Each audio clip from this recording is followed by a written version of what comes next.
you can see it right there, and I can start to move it around. Yeah, it feels like a video game. Yeah, For sure.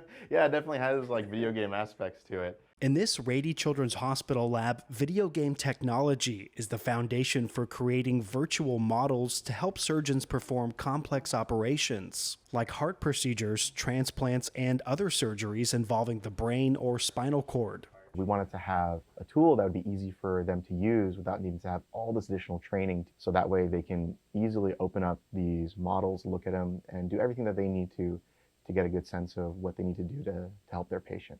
Param Golami is a research engineer at Rady's. Before this, he was a video game developer. He says any body part or bone can be turned into a 3D model using a CT scan or MRI, like this heart. Let's say you want to hide the left ventricle, you can do that here. Or if you want to make something kind of semi-transparent, you can adjust the slider here. Golami says his work is meaningful because it impacts patients in positive ways. He remembers the first time observing a surgery using the technology. And they had a reconstruction of the heart open, and it was sort of surreal to see that, of like, oh man, this thing that I created is having a material impact on people. I can see that in a way, it's helping make someone's life better. Rady's engineers are showcasing how they're using virtual reality and 3D printing during a panel this Saturday at Comic-Con.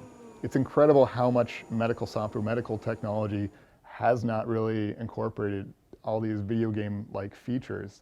And that would just help our surgeons. Justin Ryan leads the growing team at the Rady's Innovation Lab. He says the technology is rapidly changing. We are able to do 3D prints, decades ago, and that would be a plastic model that was rigid, single color, but now we can do materials that have flexibility. So we can 3D print a heart that is flexible.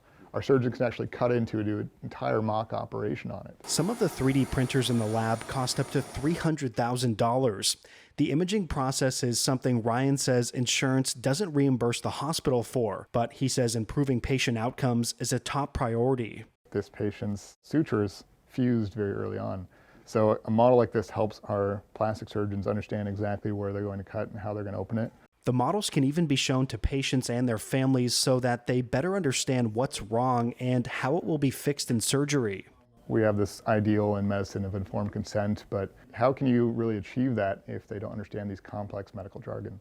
So one way is to create a visual aid like this. Ryan says the need for virtual models in the health space is growing, and he's excited to share more about his work with a Comic-Con audience. In the near future, we're going to be doing more device design development, all internally. We'll be doing more 3D modeling, more virtual reality, all utilizing this really kind of nerdy technology that we'll showcase at Comic-Con. And maybe even inspire the next generation of biomedical engineers.